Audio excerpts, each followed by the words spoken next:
Greetings, everyone. I'm Michael Hanlon from Brookings, and I have the honor today of speaking with the 26th Commandant of the U.S. Coast Guard, Admiral Karl Schultz, who has now been in this job for just over 3 years. So he has been leading one of the most important services for the American military in terms of its day-to-day interaction with Americans and their well-being of any of the services, even though his is the smallest, with the exception of the new Space Force.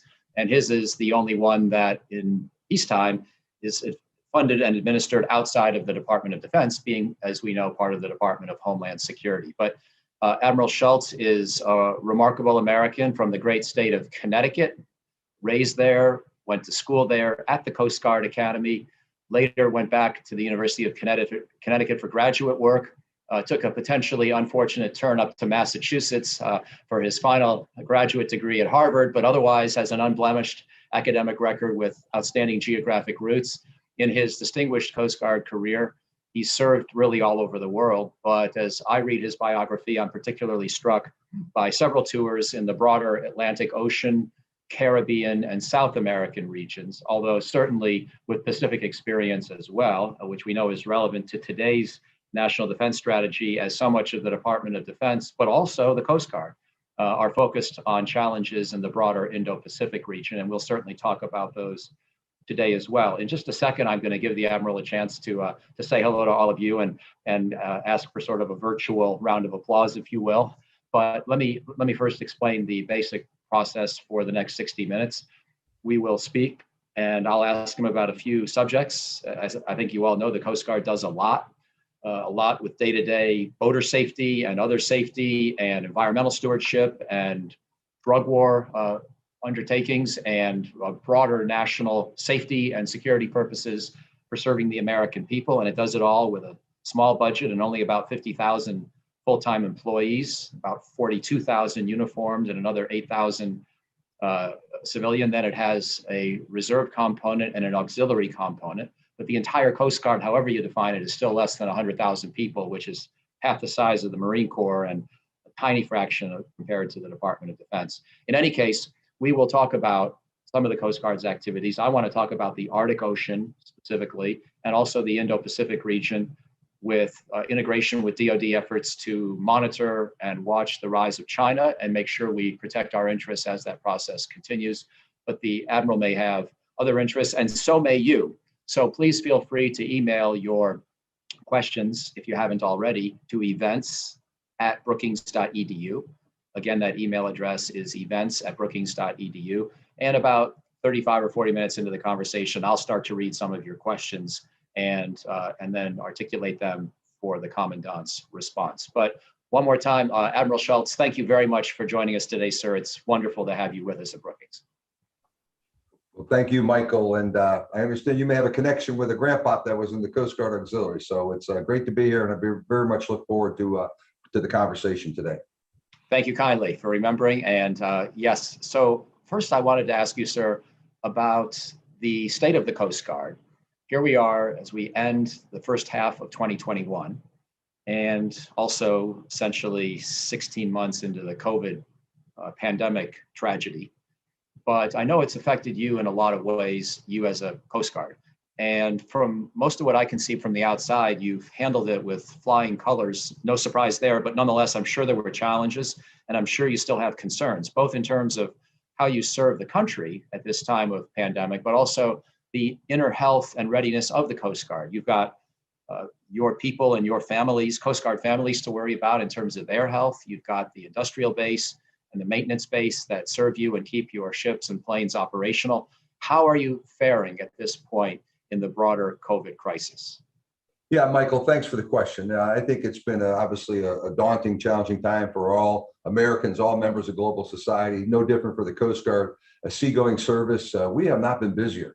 So we've deployed ships throughout the pandemic, on important search and rescue work, projecting sovereign presence in the high latitudes. The counter narcotics work is sustained, and really we had a plus up from April of 2020 through the end of the calendar year. So we've been removing illicit narcotics from the street, sending men and women to sea on a fairly small environment, take a national security cutter, 418 linear feet, 175 plus or minus crew members in close proximity, interacting with maritime smugglers who present some threats. I'm very proud of how our Coast Guardsmen and our Coast Guardsmen family have stayed ready. So that involves, we're a young workforce writ large when you look across the armed forces. So conducting themselves responsibly in the workplace, choices they make off duty, bringing those risks to workplace. So we have fared well. Our active duty workforce, we have not lost any active members. We tragically lost, 4 civilian employees here over the course of the 15 months, but writ large, we've been blessed. And I attribute that to the resiliency of our Coast Guardsmen and their families. Well, thank you. And thank you to them and for all they've done to keep us safe through that process. At the end of our conversation, or maybe before the audience questions, I want to come back. You mentioned the National Security Cutter and the fleet and the strains and the readiness challenges. I want to ask you some budget questions, not so much about this year's budget request, but big picture, big sky questions about whether the Coast Guard today is really big enough and well enough funded for the challenges that we ask you to address. But let me get into some of those specific challenges first, if I might. And I do want to ask you about the Arctic strategy. Your service and now all the naval services have put out strategy documents explaining the importance of the United States, essentially showing the flag in the northernmost part of the world at a time when much of the ice up there is liberating the seas to travel. We know that Russia has ambitions for a northern sea route that would potentially be beneficial to global commerce. But of course, the Russians are going to look out for their own national interests as they try to create that, maybe put some fees on people, maybe put some demands on people. I wondered if you could explain the importance of the U.S. Coast Guard in particular, but the whole United States government being up north and being in the Arctic beyond sort of the simple phrase of showing the flag or being present. I know those concepts have an importance all their own, and I don't want to denigrate those, but I wondered if you could operationalize it a bit more for us. What are we actually trying to do when we send ships to the Arctic? What are their activities and what are your goals for what more they should be able to do up there? Sure, Michael. So I will start with what you asked me not to do, but I will say presence equals influence in the Arctic. And right now, we're woefully lacking as a nation in terms of our capacity. We've got one 45-year-old heavy icebreaker Polar Star, which normally doesn't make it to the Arctic. It does a trip down to McMurdo annual resupply mission to the National Science Foundation. Last year, they waived off at the National Science Foundation because of COVID on that mission, because of the risks and the needs weren't quite as high as typical. So we sent that ship to the Arctic and they had the chance to train, had some international partners, did some science work, but it is important to have a presence. Geostrategically, the Arctic is absolutely a critically important area. You think about $1 trillion of minerals on the ocean floor that are important. We see some of these rare earth minerals that make chips and things. We see auto manufacturers stopping to manufacture vehicles because of the availability of chips, and that ties back to minerals. About a third of the world's untapped LNG is on the Arctic seafloor, 15% of petroleum products. So it's a resource-rich area on our outer continental shelf. That's important. From a strategic defense standpoint, if you had Glenn Van Herk and his predecessor, General O'Shaughnessy here, they would talk to you about the strategic criticality of defending over the northern poles. We see increasing presence of Russian long-range bear flights operating there. We are in the process and have sighted 5th-generation fighters up there. So it's from a military standpoint, it's strategically important.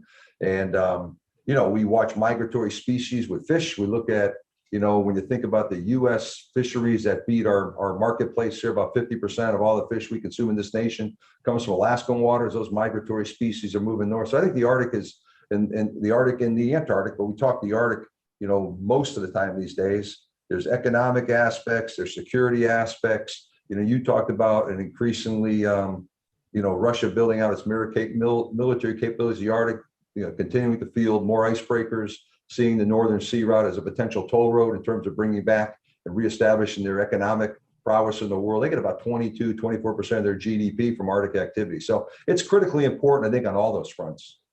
Do you see the Russian ambitions in the north as fundamentally adversarial and counter to our own, or do you feel like there's a potential way to channel them so that everybody can win? In other words, is this a zero-sum theater of competition, or are some of the Russian ambitions fine, but we just want to sort of be up there helping set the rules, helping set the norms, and not assuming that they will bear goodwill towards everyone else? Michael, I think my personal opinion, it's the latter. I think Russia has a large hugely large Arctic coastline, and they have legitimate access and rights to Arctic. What we're concerned about is how they conduct in those space. The same concerns we have about rule-based international order and adherence to that. Modern maritime governance. I think the Coast Guard brings a lot of street creds to that. We're recognized across the globe as adhering and modeling those behaviors. And I think the Arctic could be one of those, potential places for future freedom navigation operations if they're not a responsible actor up there. And so that's where I think it's important. And, you need to be able to project presence up there. We're building out a fleet of polar security cutters. It's a program of record of 3 ships, and I'm sure you want to talk that later. But those are ships that have the ability to operate up there more days and months of the year than we do today. And I think it's critically important that we can go to places and show that, the United States government absolutely is about adherence to that, post-World War II rules-based international order. That is important. So I think we need that capability. But, I don't want to accuse Russia of anything definitively, but I think what we've seen in terms of a propensity, to sort of aggressively, of course, press into places is something we need a countering, tempering force for. You mentioned economic interests in the North as well, in a number of different examples, but you also mentioned the continental shelf. And to me, this is intriguing as I try to form a picture of the North, because I know that there are certain areas that are within the continental shelf of one country or another, right? Going out 200 nautical miles effectively in an exclusive economic zone. I'm not sure if that's the way you define continental shelf. And I know there's different possible interpretations, but we have Canada, Russia, United States, Denmark, largely through Greenland, Norway, and then other interested parties as well, right? And so to what extent is your primary concern protecting access to the American exclusive economic zones and continental shelf regions versus the international water space where, maybe no one has a claim, or where it could be somebody else's exclusive economic zone, but we still have the right to transit? When you allocate the relative importance of our own territorial waters and our own continental shelves, that's one category, versus other countries' exclusive economic zones and international waters, are you trying to be equally active in both, or is your primary concern the more American kind of direct claims? I think, Michael, if I was tipping it, I would say, clearly activities on our extended outer continental shelf is probably where I would start that conversation. But we are interested in what are going on in the EEZs, the international waters. We operated this past summer up there in concert with the Russians. They had a big training exercise out there. We had the Healy operating up there, the Polar Star operating up there. And we want to have a cooperative dialogue with Russia. The previous year, there's a Russian vessel up there with one of our ships. And those are good things because, we see tensions related to malware, cyberware attacks, other things. But, search and rescue, fisheries cooperation, environmental cooperation, those are places where it is advantageous to U.S. interests and Russian interests that we cooperate up there. So I would say we are interested in OCS, Outer Continental Shelf, extended continental shelf activities, pretty high on the calendar, but we're also, very cognizant of what goes on in the international waters and that they, like I said, they're allowed to be free and open, in terms of commerce. We see an increasing likelihood of more, expeditionary type cruise activity. Obviously, cruise came to a complete standstill this year, and that's coming back. But we need to pay attention to, large expeditionary cruise vessels with hundreds of passengers on board. There's risks there. And we have statutory authorities that extend out there in our U.S. waters up there. So that's where we have to have the ability to access the area and project Coast Guard capabilities and capacity where we have, domestic interests. In a second, I want to ask you to talk about those ships that you mentioned a second ago that will have more capacity for operating in the North. But while we're talking about Russia, it's really intriguing to me, and it also foreshadows one of the directions I want to go in our conversation about the Indo-Pacific and China in a second. I want to ask you, does Russia almost show more collegiality, if you will, or willingness to work with the U.S. Coast Guard than perhaps with the U.S. Navy? Because historically, we know that Russia and the United States, obviously in the Cold War era, competed with each other across all domains, including nuclear domains in the northern waters. And the Russian ballistic missile submarine fleet, largely based in the North, and American naval assets historically have been focused in part on preparing for the possibility of pursuit of those Russian nuclear assets, which from a Russian point of view is not a particularly friendly mission, right? So I would expect when the Russians see US Navy up north, they may act differently than when they see Coast Guard, because even though you're obviously a military service and you obviously have a lot of combat capability within certain parameters, your overall purpose is really different. Do you sense that the Russians are more willing to work with you than they might be with the US Navy? You know, Michael, I would say yes. I don't want to speak for the CNO or the Navy, but I believe there's a pragmatism there with the Coast Guard. You know, we partner in the North Pacific Coast Guard Forum regarding fisheries activities in the North Pacific Ocean region. That's the Japanese, the Canadians, the Russians, the South Koreans, the United States Coast Guard. That's very practical, very pragmatic. I think the Russians bring a practical approach to that.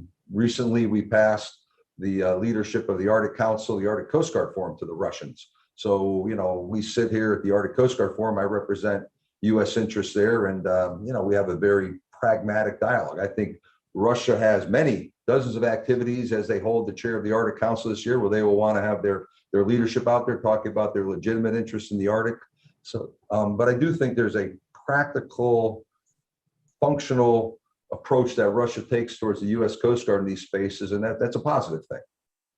Thank you. I will come back to the broader budget question later, but I wanted to ask you specifically on this matter of the class of new ships that you're building now that's intended largely for operations in northern waters. Did you want to say anything more about how they're coming along and what your ambitions are there? Yeah, Michael, absolutely. So the program of record for what we're deeming the Polar Security class ship, the Consolidated Appropriation Act, which came through, you know, late December 2020 for fiscal 21, that has production for the second Polar Security cutter. So we are funded for long lead and production on both Polar Security cutters number 1 and 2. That is a program of record up to 3 ships. The 22 budget includes the long lead time. That's the budget that's, you know, what we call C stage, presented to the Congress now for action here for fiscal year 22, which starts 1 October of this calendar year. So we are in a solid spot in terms of funding for the program. We're building that ship down at VT Halter in Pascagoula, Mississippi. They tell me we should be cutting steel on the first articles here in the coming months. So hopefully there's steel cutting this year, and contractually, you know, we're on contract for that ship late 24. We have not built a heavy icebreaker in this nation, you know, for a good part of a half a century. So that's different kind of steel work and all, but we're guardedly encouraged that the Polar Security program is moving ahead on pace. You know, we took what's normally a 9 to 10 year period to build a ship and tried to compress that down on a very aggressive, you know, 6-year timeline. So there's probably going to be a little maneuver space in there. And I think the real conversation, Michael, just to wrap up the thought, is there's probably a conversation for more than 3 Polar Security cutters. You know, we've done some work with the former National Security Council, the current National Security Council, about broadening that conversation. But I am encouraged that after a decade plus of talking about the needs for new ships, we got funding for the first 2, on track for the third, and having conversations about additional ships. It's a much better place for our nation to be, but it takes time to build those ships, and it takes money. Thank you. Now, if I could shift to the Indo-Pacific and especially the competition with China, I wondered if you could just give us a snapshot of the Coast Guard's role in that broader deterrence and presence set of missions. And then I have a couple of follow-ups about specific things you may be doing out there. But I wondered if you could first begin by painting us a broad picture and also maybe a little bit of historical perspective. How much has that changed in recent years as we've adopted a national defense strategy that prioritizes great power competition? Yeah, thank you, Michael. You know, we've been a Pacific Coast Guard for more than 150 years. So it's in our DNA. When you think Pacific and you think about Alaska, our early roles up there, Seaward's Folly, you know, when you sort of pivot it to the Indo-Pacific region, you know, you think back to the Second World War, you think about coasties on the beaches. You know, our most celebrated hero in the Coast Guard is Douglas Monroe, signalman first class, who pulled out Chesapeake Pullers Marines off the beaches of Guadalcanal here, you know, and that is a seminal moment in the history of the Marine Corps and U.S. Coast Guard. So we are a Pacific-based Coast Guard. You know, I look at the world on this continuum. I talk about this cooperate, compete, and lethal continuum, 0 to 180 degrees, this flat table in front of me. And, you know, 0 to 150, we can argue exactly where, but that's cooperate and compete space. You know, I think Jim Mattis really talked about cooperate where you can, compete where you most. We talked about the pacing threat of China back on his watch. And I sort of adopted that what I think we bring to the conversation is we're that bridge between Department of State diplomacy and Department of Defense lethality. And I think in that region of the world, a Coast Guard in a region that's really building out their Coast Guards, you look at the Japanese, the Chinese, the Philippines, the Malaysians, they are all building out their Coast Guards. They've 75, 50%, Philippines, multi 100% of additional capacity tonnage across their Coast Guard fleet. So they see Coast Guards as a really useful tool there. They can enforce their domestic laws. They can bring some, arguably military might punch to disputed regions. And I think what we bring, and it's captured nicely, I think, in the Tri-Service Advantage for Sea. We signed that out to CNO, the Commandant Marine Corps, myself last fall. It really looks at how does the Coast Guard fit into naval forces and integrated all-domain naval power in the region. I think we are absolutely, a key part, not in huge capacity because we're finite in scope. You framed that nicely at the beginning. But we bring people-to-people opportunities, relationships. So let me stop there, and I'm sure you want to take it down different directions here. Yeah, and the natural concluding question is going to be, given what you can do in that space between diplomacy and defense, are you big enough? Because it strikes me that's a pretty big space. It might be the most important single function or task we have before us as a nation. And so I wanted to ask, let me focus in geographically on the South China Sea and ask about whether you have, a concept for how often you want to be there, whether the frequency of Coast Guard deployments into that broader region has changed, whether it's increased enough, if that's been one of your goals. And specifically, do you feel like we're working towards at least a temporary modus vivendi with the Chinese, where even though they claim essentially the whole South China Sea is territorial waters with their 9-dash line, that they know that we're not going to concede that, and that you are starting to feel that there's been some success in signaling that we're not going to concede that, with the Coast Guard a big part of that overall effort? Or do you feel like this is still the Wild West, the rules of the road are still being, recompeted, reassessed, and it would be good to have maybe a lot more Coast Guard presence in the South China Sea as a way of showing China, on the one hand, we're going to stay, but on the other hand, we're not looking to have a fight here. We're looking to be present and be active, but not to have a fight. Therefore, the Coast Guard becomes a very important tool. Where are you closer to feeling that we're doing pretty good and the Coast Guard's playing its appropriate role, or that we still have a long ways to go and you still wake up at night sometimes worried about that theater? Yeah, let me start by saying, what does it mean for the Coast Guard to be there? So, the Coast Guard be there, there's many answers to that.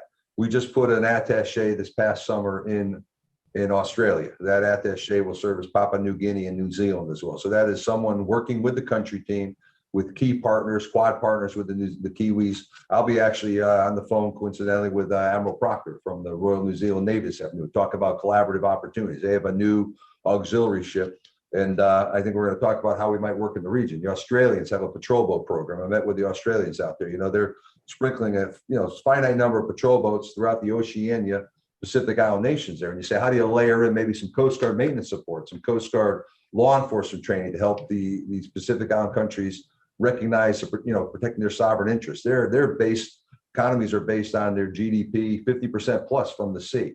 So we layer in. We have a new attaché going to Singapore next summer. I put a new Coast Guard 06 captain on the 5-3 staff at U.S. Indo-Pacific. I've got a new Coast Guard captain position 06 working with Pete Gumatauta, who's in from the Asian Pacific Center for Strategic Studies. Pete was in the building today here meeting with the Vice Commandant. I caught up with Pete a little bit. We go back a bunch of years, but very excited about having not just an 06, but 05 there to formulate the thinking space. We've got mobile training teams that operate through the region. We bring Indo-Pacific partners into our courses here, our schoolhouses here, from International Maritime Officers course to technical skills. The Bakamla in Indonesia just opened up a new training center. They broke ground on that. We've been tied with that. We've got an advisor in Vietnam. Excess defense articles. We've sent 3 former high endurance cutters to the Vietnamese. We've got a Coast Guardsman in Vietnam helping them build out the Coast Guard. Philippines went from about a 5,000 person Coast Guard. They're about 15, 16,000 today, marching to 40,000. So I look at those ASEAN partners and you say, what are those different ways to touch them? Capital assets. 2019, we had 2 national security cutters there for back-to-back 5-month deployments. You read about, some transits through the Taiwan Straits. They were there at a time when the USS Fitzgerald, the USS McCain were out of service getting repaired. So we could, maybe backfill a Navy ship and you needed a ballistic shooter to do something else. We did sanction work against the North Koreans. We did capacity building partnerships with the Philippines and the Bakamla from Indonesia, the MMA Maritime Agency for Malaysia. So there's a lot of ways the Coast Guard could be there, Michael. I would say, yeah, more Coast Guard clearly gives you more options. I'll be going out to Guam and we're commissioning 3 new fast response cutters. That's a 154-foot, 300-ton ship, 44-foot more water line than the 110s they replace, about 10,000 miles of range. Team them up with the buoy tender in Guam, and you can do some really creative, out area, maybe deploy for 30, 60 days, touch a lot of countries, capacity building, that human-to-human partnership. That's an alternative to maybe Chinese, checkbook diplomacy. I mean, clearly a check has the impacts a check has, but I'm not so sure the mindsets, the hearts and minds aren't more aligned with Western democratic ideals. So we can press into that, I think, too. So let me stop there.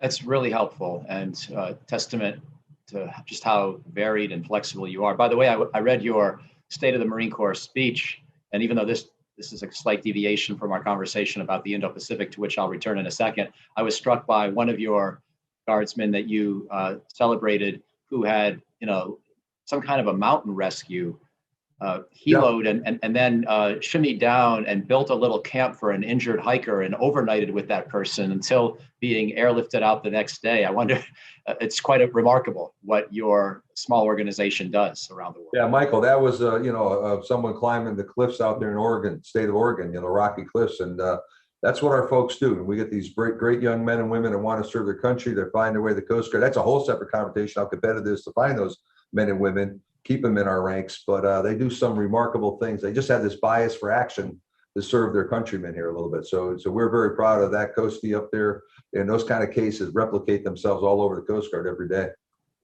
So you gave a good picture of all the activity in recent years in Southeast Asia, but I wondered if I could come back one more time to the South China Sea specifically, where of course the Chinese have been most resistant to the idea of any foreign ships, and specifically U.S. military ships, feeling that they could have, access. And yet we all know that would be, if the Chinese really tried to keep us out, that would be an extremely serious, action that would risk war, if not virtually guarantee war, in my judgment. And so the last thing we want to do is have a Navy to Navy showdown, which makes me feel like the Coast Guard is a wonderful instrument of national policy to have sort of semi-regularly and frequently in the South China Sea. Is that the way you think of the Coast Guard, or do you just go in when called upon on one-off missions to backfill, a Navy absence, or for some other targeted specific purpose? Is this now a general presence, or is this a bunch of individual missions? Michael, I would say it's a general presence. I think, former Indo-Pacific Commander Phil Davis and now Admiral Chris Aquilino absolutely sees the Coast Guard as part of that conversation. Again, there's a capacity dial, and you can only put your hand and turn up so much. But I think when I look into the Indo-Pacific region, we hear the voice of the Central Communist Party. They keep their Chinese Navy at bay.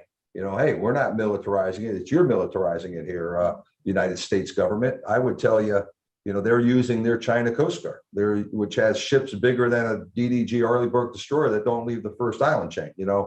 We've got large ships in the Coast Guard, not that big, that are global deployers, I think doing global good, helping protect African interests off the African continent with their IUU fisheries. Same thing off Brazil. We're in the Arctic. We're protecting the environment.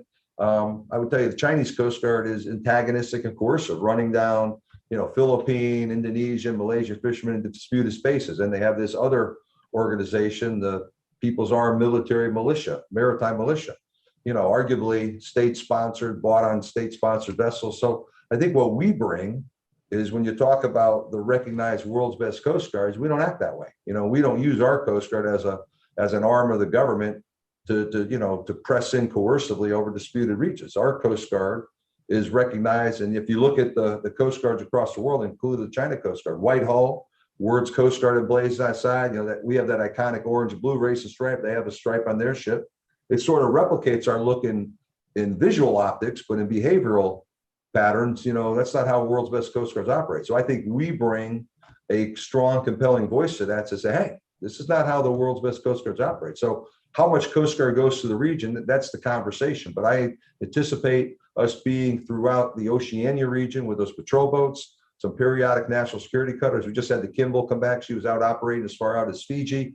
We have another ship, Monroe, that's going to be operating in the Western Pacific, IU fishing and other type of capacity building here this fall. So I think there'll be a steady drumbeat of Coast Guard presence. It's episodic. It won't be around the calendar. And then the other thing is, right now we've got Coast Guard law enforcement detachments operating on the USS Wichita and doing a Tulsa, rather. I think it's out there. Wichita is doing counter narcotics elsewhere with the Coast Guard team. We're doing OMSI, Oceania Maritime Security Initiative, passing naval ships, put a Coast Guard team on board, looking for violators of illegal, unregulated, unreported fishing activities in the region. So there's a lot of ways we can bring Coast Guard capability and presence to the region if we think about this, in a very sort of broad mindset. I want to ask you about cyber in a second, and then come back to the budget question before we go to audience. But I also just wondered, when you think of all the assets you have deployed around the world, I don't know if you get daily briefings or every 2 days or what have you on recent activities, but is there a certain part of the world that causes you the greatest concern based on just day-to-day challenges and dangers? Is there also a part of the world that causes you the greatest sense of hopefulness and opportunity, that you see new patterns emerging of cooperation? Maybe it's even the same region for both, but I wondered if you have any kind of a gut feel like that you could share with us. Yeah, so I see a brief every day about what the activities are across the world, and then we get briefed on specific activities. The Commandant of the Coast Guard is interesting, Michael, in that I am the service provider in terms of force, man, and equip, and then by law I'm actually the senior operational commander. So it's a little bit of COCOM like, and it's service chief like. That's unique here. And then we sit outside of DoD, as you alluded to in the onset. I sit inside DHS. So I have a service secretary who's the Homeland Security Secretary. I look at, I have 250 men and women in the Arabian Gulf. So I've got 6 patrol boats there, 4, 6 island class. We just sent 2 new fast response cutters that I talked about going to Guam. The first 2 arrived there in late May, 2 more this fall, 2 more this spring.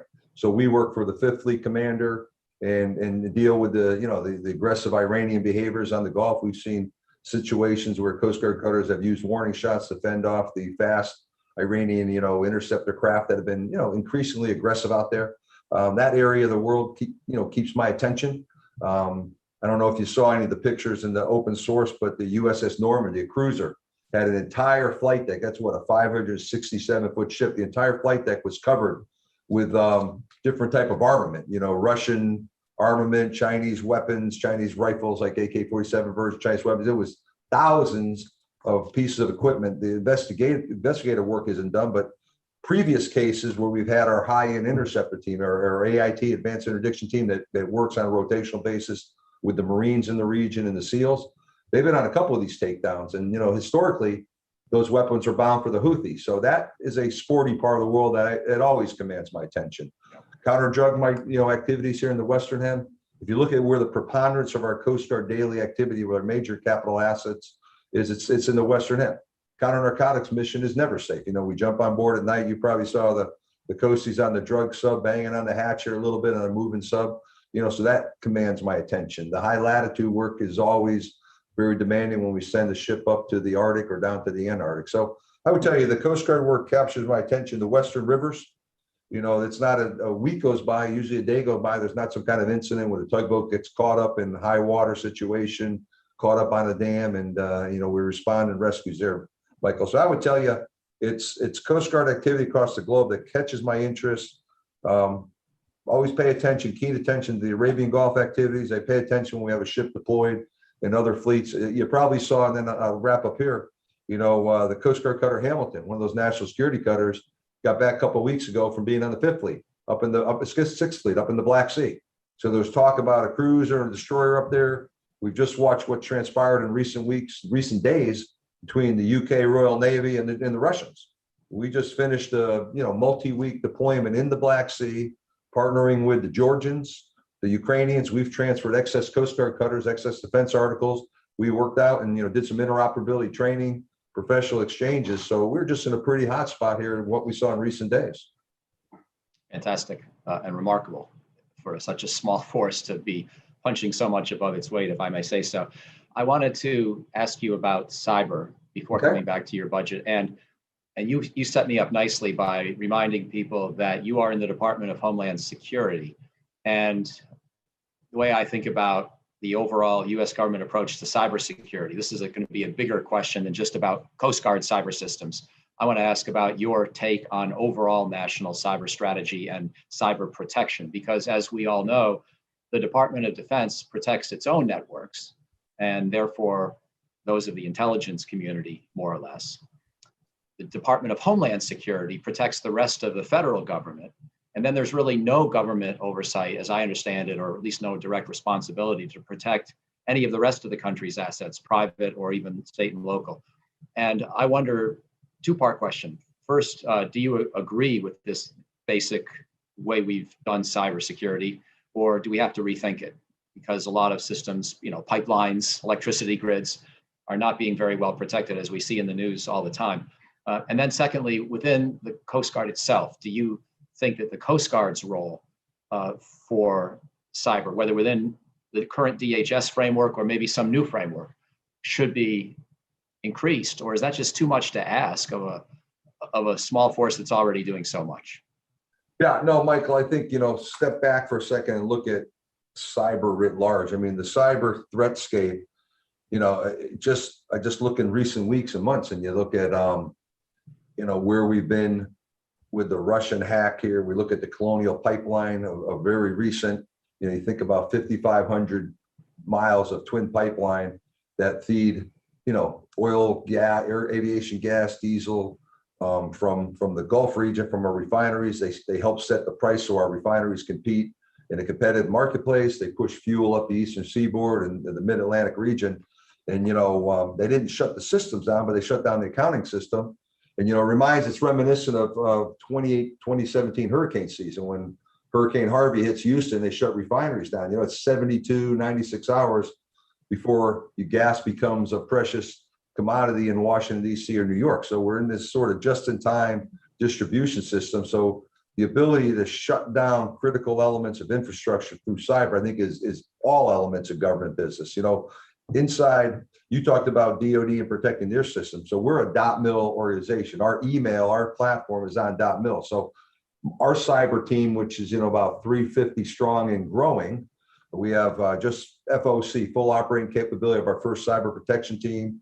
We're building out a second team with the 21 budget and cyber mission team in the 22 budget. So we're building an organic cyber workforce. We work closely with CISA inside DHS. We support them on election security and other things, but this is whole of government. And the department, as you say, owns the infrastructure of the nation and the interface with, state and local and, private. I see my role, I see the Coast Guard's role is really looking at Secretary Mayorkas and say, hey, Secretary, we're going to own this wet piece. We're going to own the marine transportation system, the cyber as it interfaces at 360 plus ports, at 25,000 miles of nautical miles of waterways in the nation. But that's a big statement. 90% of the nation's, commodities, goods come in via maritime means. So we go back to NotPaya back in 2017, summer 2017. I think Maersk had a bill somewhere between $200 and $300 million when they came in and took their systems, their inability to access their cargo systems offline. I think they recapitalized 50,000 laptops, but that tells you how vulnerable. And Maersk does about 20% of all the global shipping. But if you can shut down an organization and private organization like Maersk that touches 20% of global population with a ransom attack, I think that's a validator of how important this cyber threatscape is. There's clear Coast Guard work for that. Yes, we can take it on. Matter of fact, we'll be going public with a new, what I call strategic outlook. We have one on the maritime commerce outlook. We have one on, you mentioned earlier about the Arctic. I did a refresh on that back in the spring of 2019. We rolled out a IUU, illegal, unregulated, unreported fishing outlook this past fall. This is going to be a new cyber one that updates our previous site because it's such a dynamic, changing landscape. But we absolutely are relevant in that space. We need to grow our game, our organic capabilities, our partnerships, and it's a regulatory functionality. So, we regulate environmental issues, safety issues. We're working to say, how do you regulate in this cyber domain? How do you get folks to say, hey, we had an attack? So how do you get them to be transparent and open?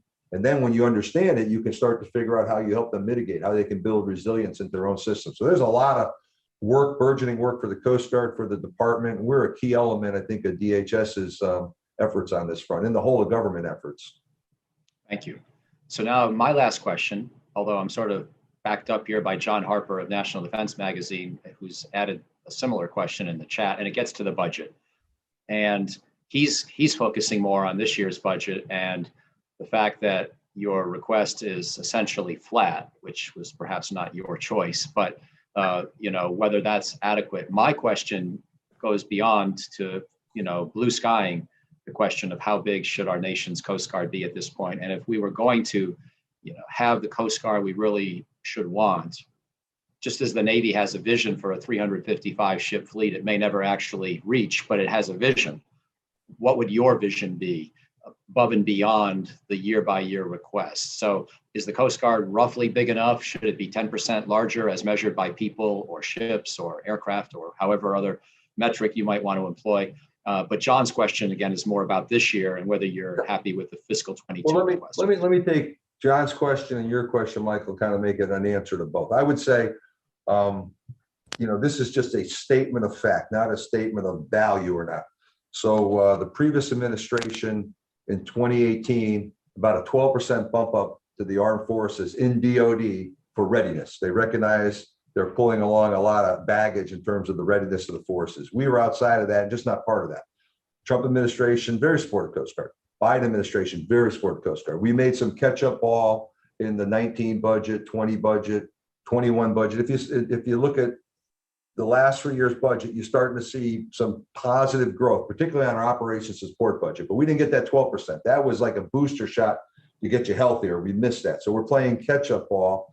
22 budget that went to the Hill up at congressional stage now actually has a little bigger shot in the arm on operations and support. So that's a good thing. It's a really positive starting point. Congress has generally put some more money on top of the president's request.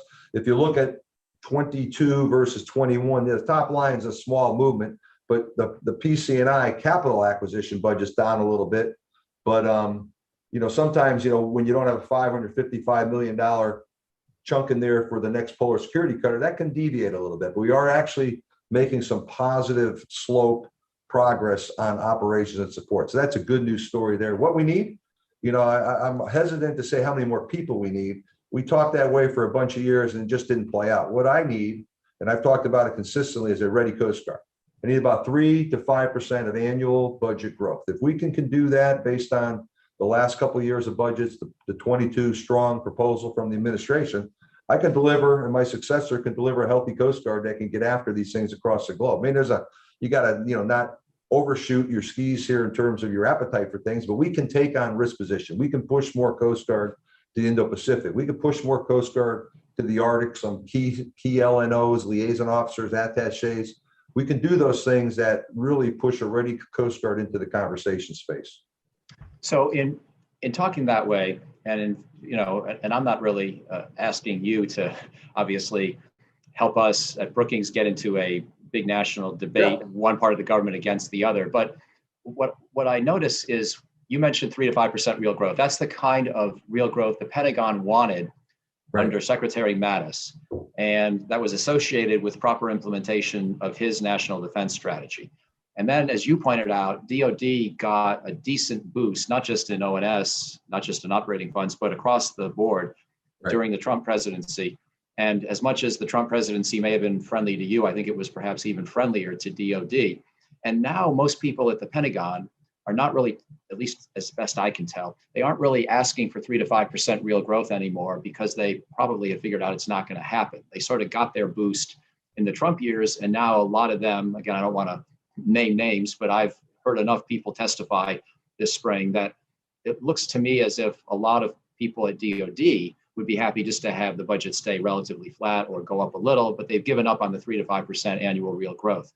Whereas you just articulated it again, and it's only fair because you have a much smaller budget, even adjusting for, mission and size. and you haven't benefited quite as much from the largesse of the last few years. So are you now suggesting that the Coast Guard budget should grow faster in percentage terms than the DoD budget? Is that what I'm hearing? Well, I suspect if the chairman was next to me or the service chiefs, I'm not going to speak for them. I would tell you that's the pace the Coast Guard budget needs to grow at. And I think, when you look at a $13 billion top line, that's not a big budget. And I look at, what we bring across the globe. We've talked across some of those things, what we can bring with partner nations coming here in our schoolhouses, what we can do with mobile training teams, a well-placed attaché, a well-placed Coast Guard liaison, building the capacity of ASEAN region Coast Guards. I think you get a lot for that $13 million. And when you sort of back out the retirement fund, you back out the PC&I budget, it's about $9 billion of operations and support budget. That's not a big budget to deliver global capabilities and protect the $5.6 trillion of activity that occur on the marine transportation system at home that supports 31 million jobs. I look at, it's the hurricane season that kicked off on 1 June. I look at 17, 18, 19, 20. Last year was the busiest Atlantic Basin hurricane season in the history of the nation. We didn't have a Harvey-like storm, a Katrina-like storm, but we had two storms that smacked Lake Charles within, 10, 14 days proximity. And if you live in that part of the world, it felt pretty horrific and devastating. We didn't have the horrific loss of life, but those things were hard. So your Coast Guard brings a contingency capability there. We're projecting the stuff we talked about earlier across the globe. We're still rescuing 20,000 mariners. We're protecting and securing our ports. I think for a modest investment, I absolutely think 3 to 5 is the minimum that would give you the Coast Guard the nation needs. And we're pulling across, really a backlog of maintenance and infrastructure projects. We've been just patching leaky roofs, but if you want to invest and you cite our new ships we're building, that gets you the Coast Guard the nation needs and allows, whoever sits in this commandant seat, when the White House says, hey, we want something that looks like more Coast Guard in the Indo-Pacific, how fast do you want it versus what do you want me to stop doing? And I think that's how I'm trying to posture the service, Michael, is to put as much Coast Guard into both the home game and the way opportunities. But I think we bring a really credible voice in that diplomacy, short of lethal, that middle space or that continuum 0 to 150 degrees. A lot of the world looks like a demand for Coast Guard right now, more than ever before in my 38 years of service. It is interesting that $13 billion, your annual budget, is less than 1 week's DoD expense, exactly, or the equivalent. So there's a question about climate change, and it's a broad question, so take it wherever you wish, of course. But how does climate change affect the Coast Guard's mission balance and also its large cutter resource allocation? Yeah, so Michael, climate change clearly, as we have old facilities and need to upgrade facilities, we need to factor that in. I look at places, you talk about climate change and sort of areas that are really focal areas. You look at that Tidewater, Norfolk region, you look at Florida, a lot of Coast Guard in both of those places. So as we site new cutters, we need to think about that as we build on new facilities, pier facilities. I think about the Arctic. And clearly, if you look at the ice extent in recent years, folks say, oh, the ice is melting. Really, the ice is melting. You need more icebreakers because there's more ice that's not fast ice, it's drifting ice. It tends to, when ice drifts together and amalgamates on top of each other, very difficult to move through there. So there's safety aspects. So yeah, climate change factors into our thinking a ton here, and you think about regulatory. I represent, United States interests, Coast Guard interests at the International Maritime Organization. I think when we're looking at, a move to lower carbon fuels, the Coast Guard will be in that conversation space. There's pending permits for, I think, something north of 1,700, wind towers off the eastern coast of the United States. I was just in the Gulf region the other day in New Orleans, and they're looking at wind, alternative energy, wind in the Gulf of Mexico here, as we're also still looking at, deep ocean drilling and other type of events. So for us, and then increased space operations, and there's ties to, the technological piece, there's safety aspects, but climate change, I think, is woven into everything we do. And I think the Coast Guard in this, increasing sources for alternative energies, we're going to get even busier than we are right now. Waterways management, we're looking at port access routes from the Florida Keys up to Maine. How do you move ships through increasingly congested areas? How do you space wind towers? How do you allow fishing activities go? Access in and out of ports. It's really sort of a boom cycle for the Coast Guard here, back to the 3 to 5% growth that allows us to do all those important things, including regulatory work. There's a follow-up that asks about the specific issue of extreme weather events. And Yeah. I think you mentioned in your State of the Coast Guard speech that last year was a record hurricane season. We've just started a new one. Are you feeling the need, whether through force structure, training, anything else, to prepare more for extreme weather events than you even have in the past? Yeah, I'm a sailor in the Coast Guard, so I've spent a lot of years avoiding hurricanes, different parts, mostly an East Coast sailor.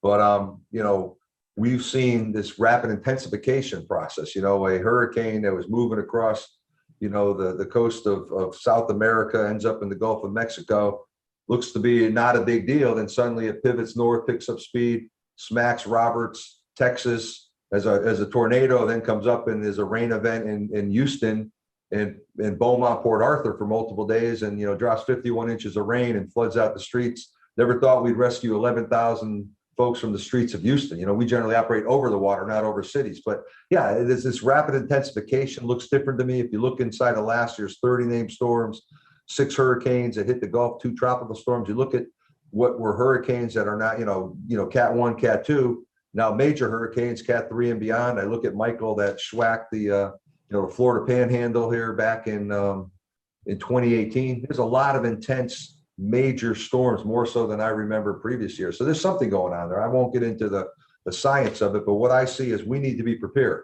And the Coast Guard's ready.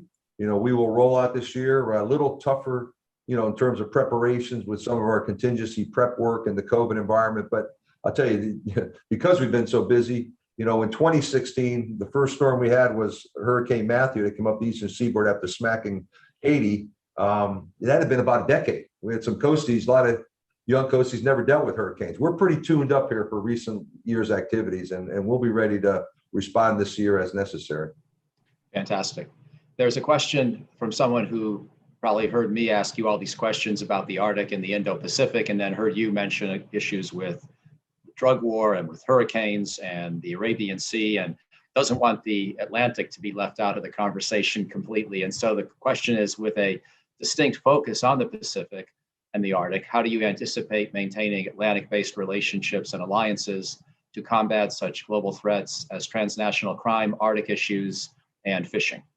Yeah, first off, I would tell you, the conversation in recent years for the Arctic has been predominantly about our Alaska or Pacific Arctic operations. And really, when I look across the Arctic Council, the 8 Arctic nations, Russia, Canada, US got some Pacific dog in that fight, but really the other 5 countries are Atlantic-based Arctic partners. So this summer, we will take the medium icebreaker, the Healy, which operates out of Seattle, do about 30 days of science work in the Pacific or Alaska Arctic. And then they're going to do a Northwest Passage transit. So through the north coast of Canada here, we'll have partnering with the Canadians, have some Canadian shipwrights on board. We'll be working with them. We'll have some UK Royal Navy sailors from their icebreaking operations, their polar operations. We'll have some King's Pointers and other folks on board, Coast Guard Adm cadets. There'll be a lot of stakeholder scientists, but we will press the Healy into the Atlantic. So we are absolutely committed to broadening the conversation. Years back, we had many icebreakers, and we had a presence routinely in the Atlantic basin talking about high latitude issues. Previous years, we've had 2 of our medium endurance cutter 270s over around Greenland. We did a port call in Nuuk. The other ship partnered with the Danes and the French. We did some exercises, the Joint Arctic Command of the Danes. So I absolutely envision us thickening the lines. I mentioned those attaches and Coast Guard liaisons in the Indo-Pacific region. I just put a coastie last summer over in Copenhagen to work with the Danes. And the Danes obviously have, a role with Greenland, and that's critically important. So the Healy will probably do a port call again in Greenland this summer to show our ability to work in that part. We're as close as we've ever been as the Navy brought back the Second Fleet. We are partnering with our Second Fleet partners, counter drug work. I commit 4 ships on a day-to-day basis as a minimum to the Department of Defense, probably sourcing that closer to 6.5 to 7. So 175% of my global force stated commitment, putting more ships in the game because that mission is critically important to the loss of life on American streets from drug overdoses, drug-induced violence. What we see in terms of activity at the Southwest land border is very large part fueled by corruption, instability in the Northern Triangle countries, things going on in Mexico. So I believe our away work shapes the regional stability. The vice president's down there trying to understand how do you sort of stabilize the region. I think part of that conversation is thwarting those drugs from making it into Honduras, Guatemala, El Salvador, Mexico. So yeah, we're absolutely in the Atlantic Basin's the home field for us. That's the preponderance of Coast Guard activity will remain Atlantic based. We just had a national security cutter off the East Coast of South America, the Coast Guard cutter Stone, on her maiden shakedown voyage. She worked with the Brazilians. She went into Montevideo, worked with the Uruguayans, a little bit of relation with the Argentinians. It was interesting. The Argentinians waved her off on a port call. That tied a little bit to the China conversation and some of the China investment there. So we will continue to be present and active in the Atlantic Basin. You absolutely have my commitment to that. And then just two last questions. I'll put them to you together and let you wrap up as we're almost at the end of the hour. And this has been fantastic. Thank you so much. But one question's about pilot shortage and whether you have a specific problem there right now in the Coast Guard, what to do about it. And the other is about, even though you've already spoken to cyber, about technology opportunities, any areas of particular technology promise that you're most excited about looking 5 and 10 years out. So two very different questions, but I'll put them to you together to wrap up. So I would say this, Michael, on the pilot shortage, just recently retired Admiral Ray, who stepped down on the 18th of June here after a distinguished 40-year career as our senior aviator. And when Charlie and I came in to our respective jobs in June 2018, the pilot shortage, the FAA had moved the rules and pilots could stay in the seat, I think till 64. And there was sort of everyone was reaching the same point. There was tremendous pressure on pilots jumping from active duty to join the ranks of civilian aviation. I had an situation where I had 18-year Coasties flying C-130s, 2 years from a retirement for the rest of their life, and did the math and said, hey, if I go now and get my number, it's, the civilian aviation sector is very about when you start your number as a pilot. They were jumping with 18 years. I think the COVID crisis, some other things sort of stopped the bleeding there. We brought back some aviation incentive pays and some retention bonuses. And I think right now it's a little more stable, but I think we put a Band-Aid on that. When I sort of look at where we are in the coming years, I think that same thing is crescendoing again. So we're going to have to stay focused on pilots. We're actually creating a reserve aviation program here in the Coast Guard. We have not had that. Maybe we've had a reserve aviator or two in the past. We just brought back some opportunities for our aviation enlisted members to serve in the Coast Guard Reserve. That smacks to a little more permeability with our workforce. And then back to your other question here. Technology areas of promise. Well, areas of big technology promise. Yeah, technology. Thank you. Just had a loss of train of thought. Couple pieces. I would say inside the lifelines, we made many years of investment trade-offs to not invest in technology. So, we were playing catch-up ball. We had a crushing, really almost a crisis of proportions about our lack of technology. So we are investing in our software, in our hardware platforms. I say a young man or woman that joins the Coast Guard team doesn't want more capability on their personal handheld device, and I'm giving them on their desktop. So we're trying to field mobility to our inspectors. Young men and women go out, they do port state controls, foreign flag ships. They crawl over ships all day. So they got to go back to the office and fat finger stuff that they should be able to enter in the field. Same with our boarding officers. Same with our recruiters. Our recruiters are losing in living rooms because they can't just seal the deal with a young recruit on the couch with their mom or dad. They got to bring them to the office. With the other service, they're able to do that. So there's a piece about it's a competitive disadvantage to the bright young Americans that want to serve to not have mobility in their hands. It's a technological disadvantage. It's the ability for our ships to do work at sea. Sometimes they got to wait till they hit a port where they get a T1 line to load up all their procurement stuff. So we've made a lot of investment there. I launched what I call the tech revolution back in 2020 down in Charleston, my state of the Coast Guard down there. And actually we got some CARES Act money here for COVID that allowed us to really amplify our telework capability. And that's been terrific. And there's been some spiral off of that. So we are a much more tech savvy. We're going to look at data for decision making. We're spooling up a small cell here to help us get into AI and machine learning and those type of things. So we're really upped our game, and I'm excited about where we're going. But there's more work to do there, Michael. Well, Admiral, thank you. There's always more to talk about as well, but this has been a fantastic hour, and I certainly have learned a lot. It's been a real privilege to be able to speak with you. I want to thank everybody in your amazing organization, Coast Guardmen, Coast Guardswomen, and their families, and thank all the folks who have been part of this conversation as well today. So most of all, sir, Commandant, we're very grateful and wish you the best for the summer and beyond. Well, Michael, thanks for the privilege of being here with Brookings and interact with you guys, sir. And I would tell you, Coast Guard's hiring. So we're looking for some of those bright young men and women that might be listening, or sons and daughters of those listening. Point them our way. we promise you an adventure, some unique opportunities. And again, it's a privilege to be with you today, Mike. Thanks. Very best wishes. Signing off now from Brookings. Thanks, everybody. Thanks for watching. Be sure to like and subscribe for more videos from Brookings.